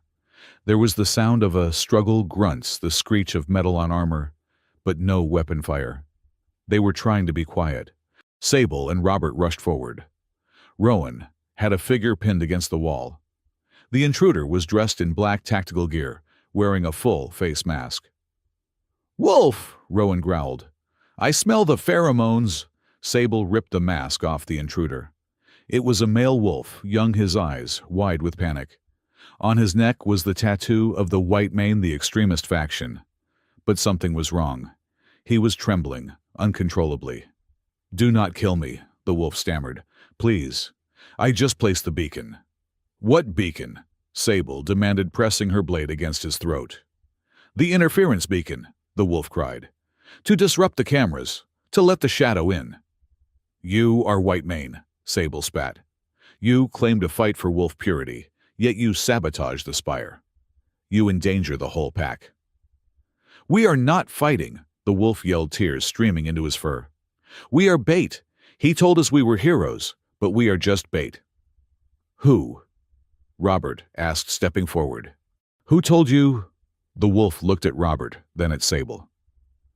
"The soft skin, the one with the cold eyes, Hale. He gave us the codes. He gave us the scent maskers. He said if we caused enough chaos, the humans would be expelled, and the spire would be ours." Sable looked at Robert. "He is using my own extremists against me, playing to their vanity to destroy their future." "Where is the rhyme core?" Robert asked. "Did Hale give it to you?" The wolf shook his head frantically. No, he kept the box. He said he had a buyer, someone waiting in the dark." Robert felt a chill go through him. "A buyer in the dark." "Secure him," Sable ordered Rowan. "We are going to the command deck. We need to end this now." The command deck of the Ravelin Ark was a circular room, dominated by a massive holographic projection of the spire and the surrounding space. The red lighting here was even more oppressive. Captain Miriam Holt stood by the central table, her hands gripping the edge so hard her knuckles were white. Director Garrick Hale stood opposite her, looking entirely too calm for a man on a sinking station. When Sable, Robert, and Rowan burst in, dragging the bound prisoner, the silence that fell was absolute. "Director Hale," Sable announced, her voice carrying the weight of a judge's gavel. "We have a witness." She shoved the White Mane extremist forward. "Tell them." The young wolf looked at Hale and whimpered. He was too terrified to speak. Hale sighed, brushing a speck of imaginary dust from his immaculate suit. "Commander Arden, dragging a terrorist onto the bridge. This is a breach of protocol." "He is not a terrorist," Robert said, stepping up beside Sable. "He is a patsy, and you are the handler." "Mr. Vance," Hale said, smiling that cold, dead smile. "I see you have decided to play detective instead of mechanic. It is a pity. You were quite good at fixing things." Hale turned to Captain Holt. "Captain, I am formally requesting that Mr. Vance be detained. His mental state is clearly compromised. He refused his medication. He is hallucinating conspiracies." "I am hallucinating nothing," Robert said. "You stole the rhyme core. You planted the fake detonator. You are trying to force a failure during the calibration." "Prove it," Hale said softly. "We have his testimony," Sable said, pointing to the prisoner. "The testimony of a radical insurgent." Hale laughed. "Captain Holt, are you really going to take the word of a creature sworn to kill humans over the word of a director of the Alliance?" Captain Holt looked between them. She looked at the terrified wolf, at the furious commander, and at the exhausted mechanic. "Director," Holt said slowly, "the allegations are serious, and the spire is acting strangely. If Mr. Vance believes the core is missing, the spire is unstable because of them." Hale pointed a finger at the wolves. "Their primitive rituals disrupt the harmonic resonance. That is why we need to institute the containment protocol immediately. We need to lock down the Wolf sector and purge the command structure." "You want a war," Sable said, her claws sliding out. "You want to massacre my people on the parade deck." "I want safety," Hale said. "And as for you, Commander, your marriage offers you no protection. My legal team has reviewed the footage. The bond was never certified by a human magistrate. Under Alliance law, Mr. Vance is a kidnapped civilian. I am authorized to use lethal force to retrieve him." Guards, human guards loyal to Hale, stepped forward. Weapons raised. Rowan growled, stepping in front of Sable. The bridge became a standoff. Robert looked at the guns pointed at him. He looked at Hale's smug face. He realized that logic wouldn't win this. Evidence wouldn't win this. Hale controlled the narrative. Robert needed to change the story. He stepped out from behind Rowan. He walked past Sable, ignoring her sharp intake of breath, and stood directly in front of Hale's guards. He didn't raise his hands. He didn't look like a soldier. He looked like a tired man in a dirty jumpsuit who had had enough. "You want to retrieve me?" Robert asked the lead guard. "Here I am." The guard hesitated. "But before you shoot," Robert said, raising his voice so the whole bridge could hear, "ask yourselves one question. Why is the director so afraid of a mechanic?" He turned to face the council table. "He says he is afraid of the Spire. He says he is afraid of the aliens. But he is trying very hard to silence the one guy who knows how the machine actually works." Robert looked directly at Hale. "You are not afraid of the wolves, Garrick. You are afraid that I will fix it.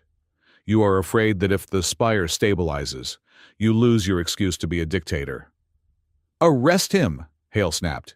"If you arrest me," Robert said, "the calibration fails tomorrow. The station implodes. We all die.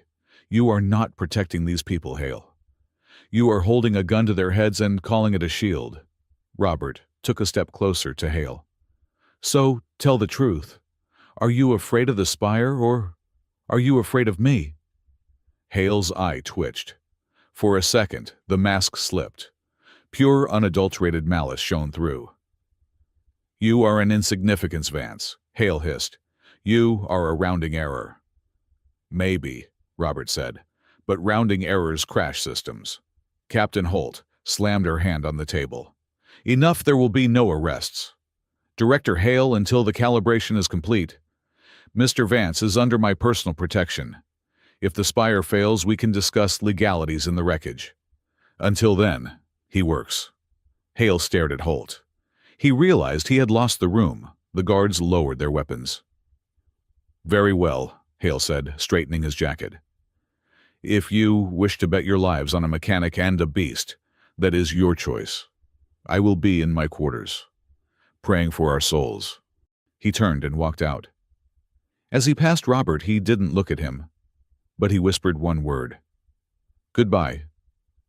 The adrenaline crash was brutal. Back in Sable's quarters, Robert collapsed onto the bed. His hands were shaking so hard he couldn't unbuckle his utility belt. Sable didn't say a word. She walked over, knelt in front of him, and undid the buckles with steady hands. She pulled his boots off. She took the heavy tool vest from his shoulders. The room was dark, lit only by the angry red pulsing of the Spire outside the window. "You were reckless," Sable said softly. "I was effective," Robert mumbled. "Holt bought it. He was going to shoot you," Sable said. She looked up at him. She was still in her armor, hard and cold, but her face was open. "When you stepped out from behind Rowan, my heart stopped. Not metaphorically. It actually skipped a beat." "I had to show them I wasn't your pet," Robert said. "I had to be your partner." Sable sat back on her heels. She looked at him for a long time. The silence between them wasn't awkward anymore. It was heavy with the things they had survived in the last 6 hours. "Robert," she said, "tomorrow the ceremony without the rhyme corps." "I know," Robert said. "We are going to have to improvise. I have to trick the Spire into thinking the core is there. I have to use my own biorhythm as the signal. It could burn you out, Sable said. It could leave you a vegetable. It is a 50-50 shot, Robert lied. It was more like 10-90. Sable reached out and took his hand. Her claws were retracted. Her palm was warm. Why? She asked. Why are you doing this? You could have taken a shuttle. You could have run. I do not know, Robert said. He looked at their joined hands, the human skin against the gray fur. Maybe because I am tired of running. Maybe because I found something worth fixing. He looked up at her golden eyes. Or maybe, Robert said, his voice dropping to a whisper, it is because my wife asked me to. Sable's breath hitched. I do not know about the future, Sable, Robert said. I do not know if we survive tomorrow. I do not know if humans and wolves can ever really live together without trying to kill each other. But I know one thing. He leaned forward. I choose this. I choose you. Not because of a treaty. Not because of a lie. But because right now in this room, you are the only thing that makes sense. Sable made a low, desperate noise in her throat. She surged up, grabbing his face with both hands. The kiss wasn't gentle. It was desperate. It tasted of fear and adrenaline and the metallic tang of blood from a cut on her lip. It was a collision of two species on the brink of extinction, trying to find an anchor in the storm. Robert buried his hands in the thick fur at the nape of her neck. Sable's grip on his shoulders was bruising, holding him like he was the only solid thing in the universe. It wasn't a romance novel kiss. It was a seal. It was a contract signed in breath and desperation. I am here. You are here. We face the dark together. When they pulled apart, they were both breathless. Sable rested her forehead against his. If we die tomorrow, she whispered, I will find you in the veil. I will howl your name until the dark gives you back.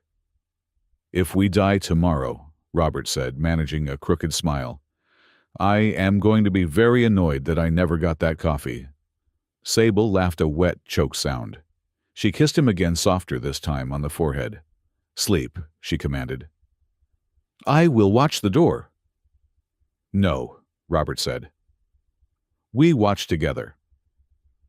While Robert and Sable sat in the dark, holding on to the fragile piece of the moment, a surveillance drone the size of a fly buzzed silently through the ventilation shaft of the diplomatic sector. It was recording. The feed showed Director Garrick Hale standing in the center of his lavish quarters. He was holding a small, ornate box made of lead-lined heavy metal, the Rhyme Corps. But he wasn't alone. The shadows in the corner of the room were moving. They weren't casting on the wall. They were peeling off it. A figure stood there tall, elongated, its edges blurring into smoke. It had no face, only a swirling vortex where a head should be. A veil echo. A fully manifested entity from the void. The arrangement is complete, Hale said to the monster. He didn't look afraid. He looked eager. The Wolf Commander and the mechanic are cornered. The calibration will fail. The barrier will fall. Hale held out the box. Here is the heart of the machine, as promised. The shadow reached out. Its hand was not a hand, but a tendril of absolute blackness. It didn't take the box. It passed through the box, absorbing its essence, draining the light from the crystals inside, without even opening the lid. The box turned gray and crumbled into dust in Hale's hands. Good, a voice spoke. It didn't come from the shadow. It came from the air itself, vibrating the water in the glass on Hale's desk. The door is unlocked. Now open it. Hale smiled. Tomorrow at noon, when they scream, you feast. The drone feed cut to black. The spire outside let out one final, long, agonized note that sounded exactly like a sob. The Silver Howl night was over. The day of the screaming had begun. The parade deck of the Ravelin Ark had been transformed from a place of military pageantry into something that resembled the inside of a cathedral, built inside a jet engine. The air was pressurized heavy, with the scent of ozone and burning incense, a futile attempt by the gray banner to mask the smell of raw, unshielded electricity. In the center of the vast deck, the spire rose like a column of trapped lightning. It was no longer the sleek, silent pillar Robert Vance had cleaned and calibrated for 10 years. Today, it was a living thing thrashing against its containment field, pulsing with a rhythm that made the teeth ache. Thousands of people were gathered. On the left, the Wolf Legion stood in phalanxes of silver and gray armor, their ears flattened, their bodies vibrating in sympathy with the machine. On the right, the human delegations stood behind kinetic barriers, looking pale and small against the scale of the technology they were trying to tame. Robert stood at the base of the spire, his hand hovering over the primary resonance console. He wore the ceremonial gray tunic of a bondmate, but his tool belt was strapped tightly over it.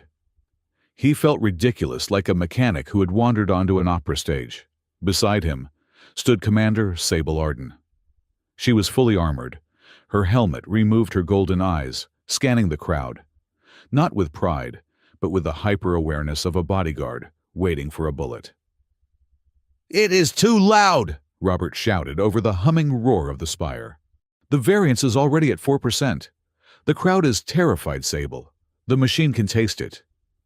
"They have reason to be," Sable replied, her voice steady despite the tension in her jaw. "Director Hale has spread rumors that the calibration will fail. He wants them afraid. Fear makes them look at him for salvation." "Well, it is working," Robert muttered, checking the readouts. "If the collective heart rate of this room goes up by another 10 beats per minute, the spire is going to scream back." High above them on the observation balcony, Director Garrick Hale stood behind a wall of reinforced glass. He looked down at the ceremony like a god watching an ant farm he intended to flood. He raised his hand, signaling the start of the ritual. The lights on the deck dimmed, leaving only the spire's erratic violet glow to illuminate the faces of the crowd. "Begin the chant." The high priest of the Gray Banner howled from the dais. The wolves began to vocalize. It was a low, guttural thrumming sound designed to harmonize with the spire's frequency. But it was ragged. They were distracted. They could smell the fear coming from the human side of the room. Suddenly, the spire lurched. A wave of visible distortion rippled out from the core, passing through the bodies of the observers. A woman in the human section screamed, "I see him. I see my husband." "They are here," a man shouted, pointing at empty air. "The dead are here." Panic instant and infectious swept through the deck. The human crowd surged against the barriers. The spire fed on the spike of adrenaline, its violet light turning a bruised, angry red. The hum became a shriek. "Stabilize it!" Hale's voice boomed over the speakers, dripping with false concern. "The aliens are losing control." "He is doing this," Sable growled, her hand going to her sword. "He is amplifying the feedback loop." Robert looked at the console. The waveform was fracturing. The veil was pushing through. If they didn't calm the crowd, the spire would become a gateway, and Ravelin Ark would become a graveyard. "Sable," Robert said, grabbing her armored wrist. "They are not listening to the chant. It is too alien. They need something human." Robert grabbed the emergency microphone from the console. He didn't ask for permission. He didn't wait for a cue. He keyed it to the general address system, overriding the priest. "Hey!" Robert's voice cracked through the panic, loud and unpolished. "Listen to me, eyes up front." The sheer informality of it stunned the crowd into a momentary silence. "My name is Robert," he said, forcing his voice to be calm, the kind of calm he used when explaining a catastrophic engine failure to a junior tech. "I am the guy who fixes the air conditioning. I am the guy who makes sure your gravity plating doesn't turn off while you are sleeping." He looked up at the terrified faces. "The machine is not angry," Robert said. "It is just loud. It is like a dog barking at thunder. If you panic, it panics. So I need you to do me a favor. I need you to breathe." He took a deep, exaggerated breath into the mic.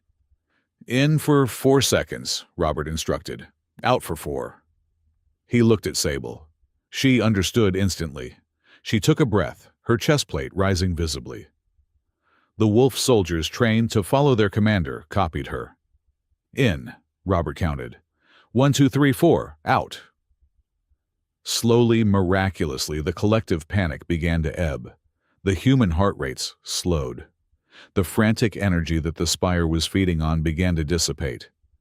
The red light of the core shifted back toward Violet. It is working, Sable whispered, looking at him with awe. You are grounding them. I am boring them to sleep, Robert corrected, sweating profusely. It is a specialized skill. Boom. The explosion rocked the southern blast doors.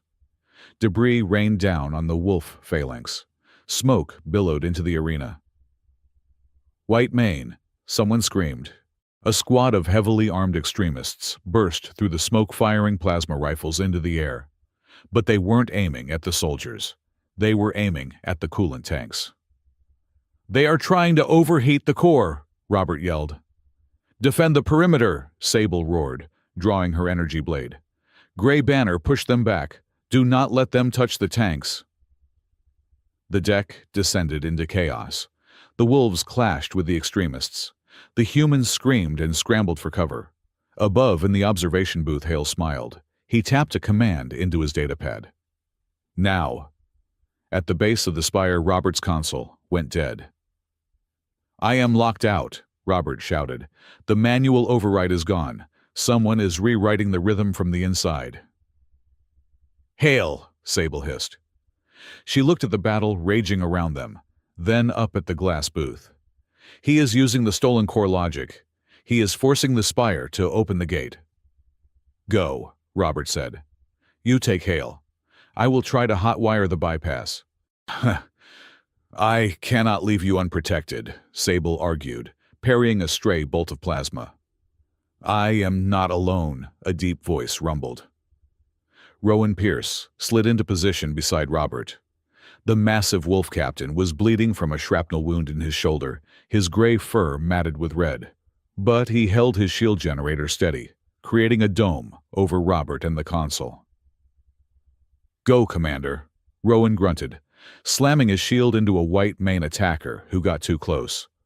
Do not let her be alone. Sable looked at Rowan, then at Robert.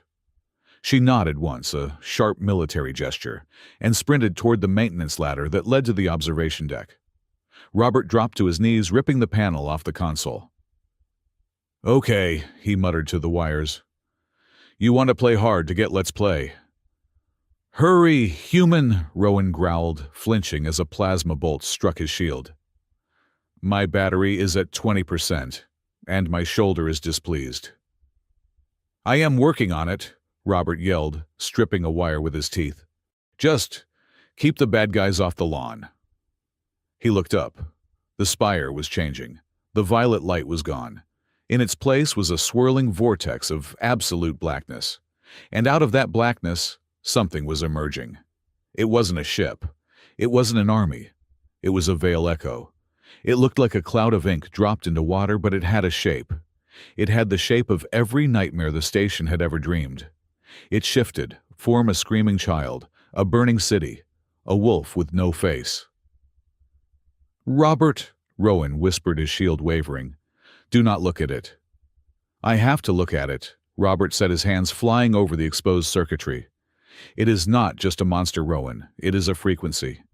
Hale is broadcasting fear, and the Veil is answering. Up on the observation deck, Sable kicked the door in. Director Hale turned slowly. He was holding a remote interface device. Behind him, the glass wall showed the Veil Echo, growing larger, its tendrils reaching out to touch the minds of the people below. You are too late, Commander, Hale said smoothly. The bridge is built. The White Mane did their job. Chaos reigns. And now I bring an order. You call this order? Sable snarled, stepping over the unconscious bodies of Hale's personal guard. You are feeding a parasite. I am harnessing a power source, Hale corrected. With the spire under my control, I can navigate the Veil. I can hold the entire trade route hostage. The Alliance will pay any price for safe passage. And the wolves, you will be my mercenaries. My dogs. Sable lunged. Hale tapped a button. A gravity trap in the floor activated, pinning Sable to the deck with 5 times normal gravity. She slammed down, gasping, her armor creaking under the pressure. Primitive, Hale scoffed. He looked down at the chaos below. And now for your husband. Hale's voice boomed over the speakers again, amplified to a deafening volume. Robert Vance. Down on the deck, Robert froze. I know you can hear me, Robert, Hale said. I know you are trying to bypass the lockout. Stop. Robert looked up at the booth. If you touch that wire, Hale threatened, I will invert the containment field. I will not just open the door. I will blow the roof off. Everyone on this deck dies. The vacuum takes them all. Robert hesitated. His hand was inches from the connection that would reset the rhythm. Look at them, Robert, Hale taunted. Look at your wife pinned to the floor. Look at the humans cowering. You can save them. All you have to do is step away. Let the spire destabilize. Let me save the station. Surrender, and I will let you live.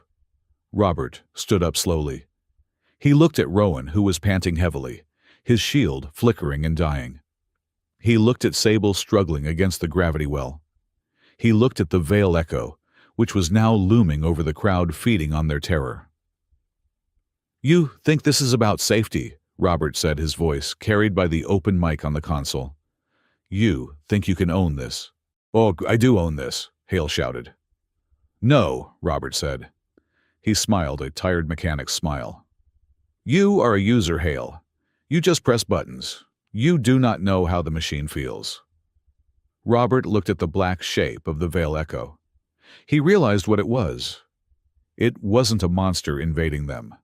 It was a reflection. It was an echo of the signal Hale was sending. Fear creates fear. We do not need to fight it, Robert whispered to himself. We need to confuse it. Robert, no! Sable screamed from the booth, sensing what he was about to do. Robert didn't step away. He didn't surrender. He grabbed 2 high-voltage cables, the primary input, and the phase inverter, and he jammed them together. He didn't ground the signal. He reversed it. Phase inversion, Robert yelled. He grabbed the microphone. Everyone do not be afraid, laugh. What? Rowan looked at him like he was insane. Laugh, Robert screamed. Think of something funny. Think of Hale's stupid haircut.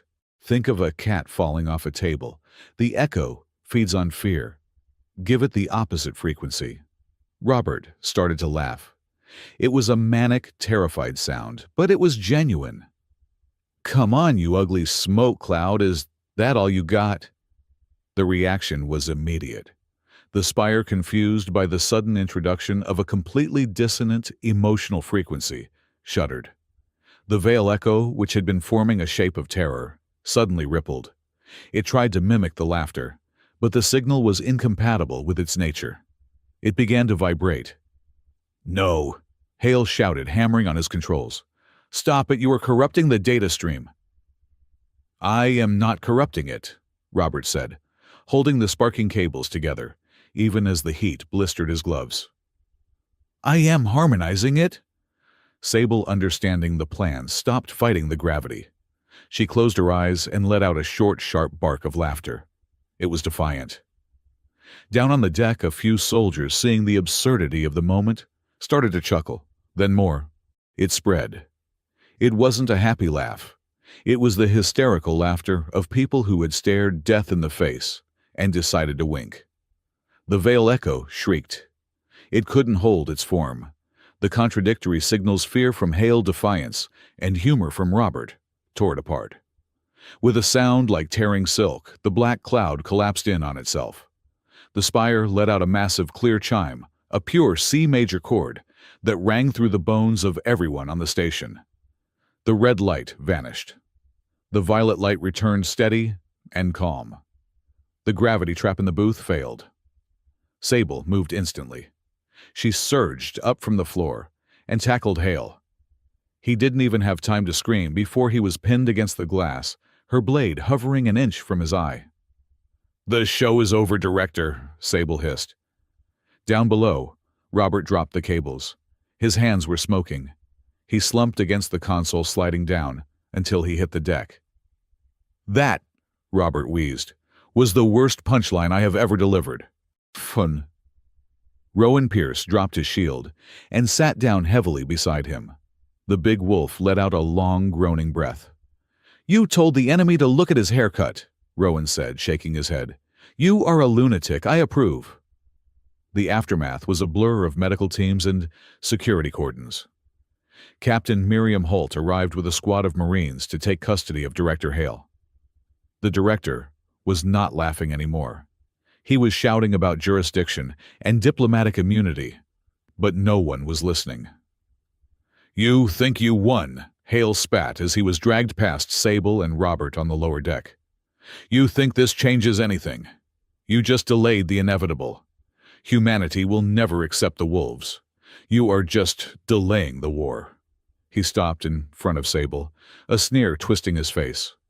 "And you," he looked at Robert, "do not think she saved you because she loves you. You were a prop, a human shield. She played her part perfectly." Sable didn't flinch. She just watched him get dragged away. But Robert saw her hand tremble. "He is gone," Robert said, reaching out to touch her arm. "It is over, Sable. We did it." Sable pulled away. It was a small movement, but it felt like a canyon opening between them. "We need to talk," she said. Her voice was hollow. "In private." They went to the small observation lounge near the spire's base. It was quiet here. The spire hummed gently outside, a soothing rhythmic purr. The station was safe. The Alliance was intact. Captain Holt was there waiting for them. She held a data pad. "Robert," Holt said. She looked uncomfortable. "There is some paperwork we need to clear up regarding your status." "Right," Robert said, sinking into a chair. "The marriage. Look, I know it was a battlefield decision. I am guessing we can annul it pretty easily now that Hale is out of the picture." Holt looked at Sable. Sable was standing by the window, her back to them. She looked stripped down raw, even though she was still wearing her armor. "There is no need for an annulment," Holt said quietly. "Because there is no marriage," Robert blinked. I checked the Wolf Law archives," Holt said, tapping the pad. "I checked the treaty stipulations. There is no provision in the Gray Banner Code that allows for a battlefield bond to override Alliance jurisdiction. There is no law that says a commander's mate is immune to prosecution." Robert frowned, looking at Sable's back. "But she said if she didn't claim me, Hale would have me arrested. She said the bond gave me protection." "It did give you protection," Holt said, "but not legal protection. It gave you social protection. By claiming you, she put her personal honor between you and Hale. She dared him to shoot her husband. But legally it was a bluff. If Hale had called it, if he had checked the books, he could have shot you both." Holt placed the pad on the table. "I will leave you two alone." The door slid shut. Robert stared at the back of the woman who had saved his life. "You lied," Robert said. "It wasn't an accusation. It was a realization." Sable turned around. She didn't look like a commander. She looked like a person who had run out of armor.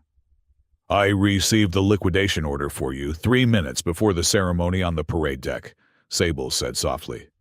"Hale had signed it. Asset Vance is to be removed as a security risk immediately. They were going to vent your quarters while you slept." She took a breath.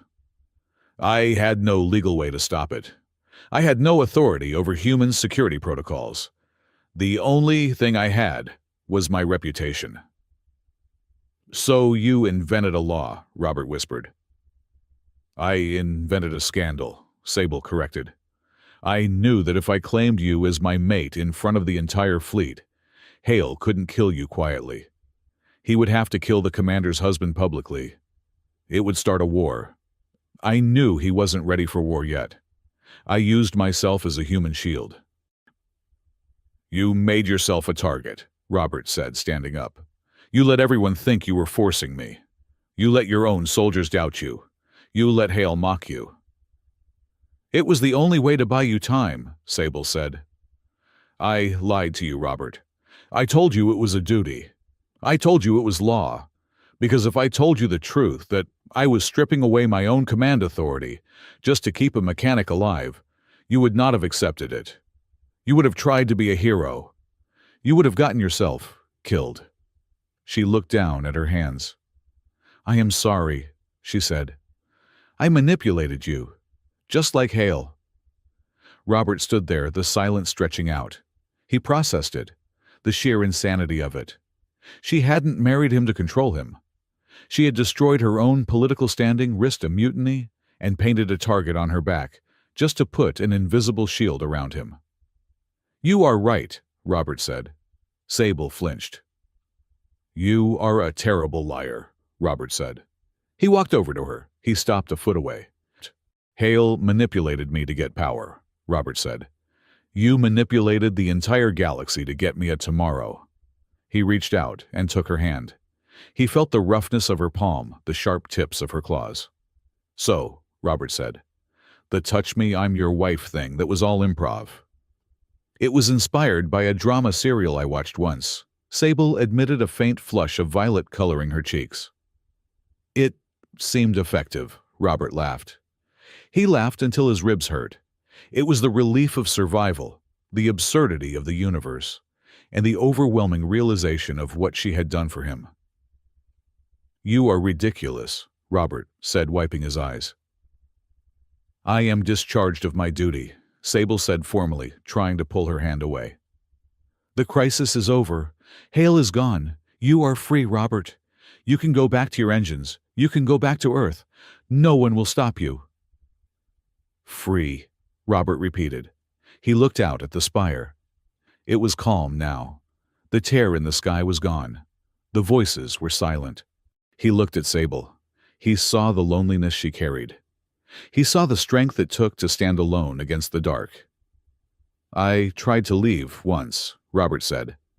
Back when I was just a tech. I thought freedom meant not having anyone to answer to. I thought it meant silence. He squeezed her hand. But I have heard the silence now, Sable. It is cold. And it is full of ghosts. Sable looked at him, her golden eyes searching his face. What are you saying? I am saying, Robert said, stepping closer, closing the gap, that the law might have been fake, but the vow, I think I accidentally meant it. Robert, she whispered, you do not have to. I know I do not have to, Robert interrupted. That is the point. That is the difference between us and Hale. He thinks people are things to be owned. He thinks loyalty is a code you program. Robert raised her hand and pressed it against his chest right over his heart. I am not staying because of a treaty. I am not staying because I am afraid of the veil. I am staying because you are the only person in the galaxy who knows that I take my coffee black, and you are the only one who stood in front of a firing squad for a mechanic. He smiled at her. I choose this, Sable. I choose you. And if the universe has a problem with a human mechanic loving a wolf commander well, they can come and file a complaint with me directly. Sable stared at him.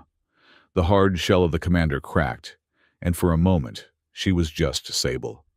You are going to be a very difficult husband, she murmured, her voice trembling. And you are going to be a very high-maintenance wife, Robert countered. I expect a lot of howling. Sable didn't answer with words. She leaned forward and rested her forehead against his. It was the gesture of the pack. Acceptance. Belonging. Then it is settled, she whispered. We stay. Outside the spire pulsed one slow, steady beat, a heartbeat, shared by two different species standing in the light. The war for the corridor was over. The war for their future had just begun. But for the first time, neither of them was fighting alone. Come on, Robert said, pulling her gently toward the door. Let's go home. I need to fix the coffee machine. Robert! Yeah, touch me again, she said softly, and I might bite you. Promise, Robert grinned. They walked out of the observation lounge hand in hand, leaving the shadows behind them. The Ravelin Ark drifted in the silence of space, no longer a cage, but a fortress built on the strangest, strongest alloy in the universe, a choice.